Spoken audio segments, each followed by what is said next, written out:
So Norm, my question is, why do you see the rotation of a dislocated atlas in the skull? How come?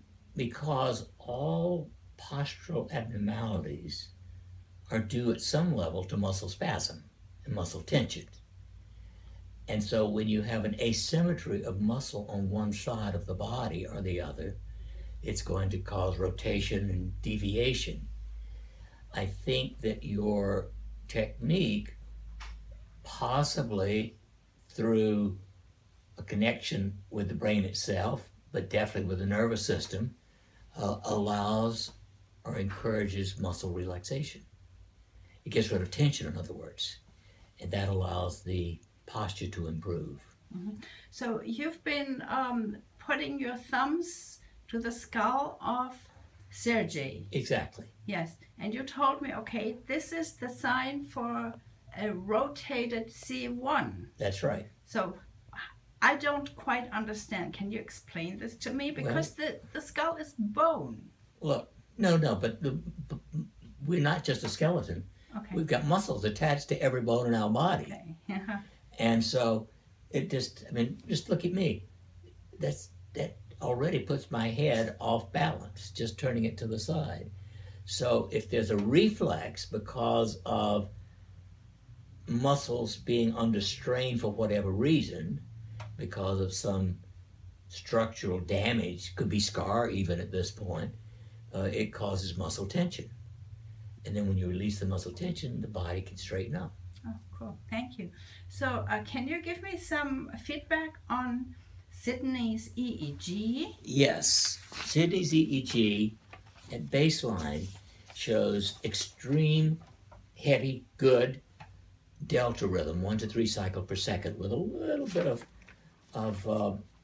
absence in the left central front area. But it also shows a very modest, slight a bit of alpha, which is 8 to 12 cycle activity. That's the level of just relaxation, whereas delta, the 1 to 3, is deep, deep relaxation, almost falling asleep. During the healing, the delta remained very strong, but the alpha increased, I would say 4 or 5-fold. What that means to me is her brain electrically interpreted something as happening, which drew her out of the deep relaxation into awareness. Because she's still relaxed. But it is a physiological change which I consider compatible with an energetic effect from the healing. Yes, and so that was healing without touch. Without touch. Yes, yes. And what do you say to the healing with the touch later?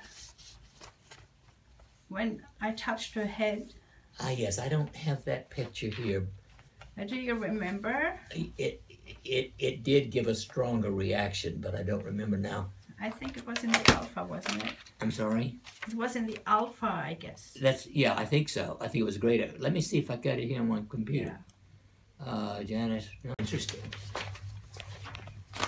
Doing the hands-on healing,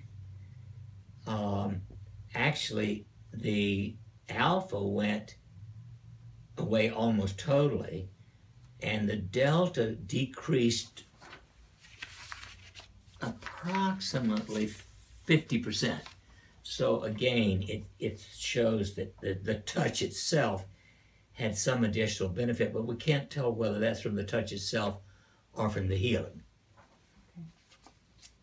So what was the outcome of the healing itself? So there was something about the hip? She said. Yes, she had some pain in her right hip, if I remember correctly. Yeah. And it was markedly decreased. Okay. Thank you very much.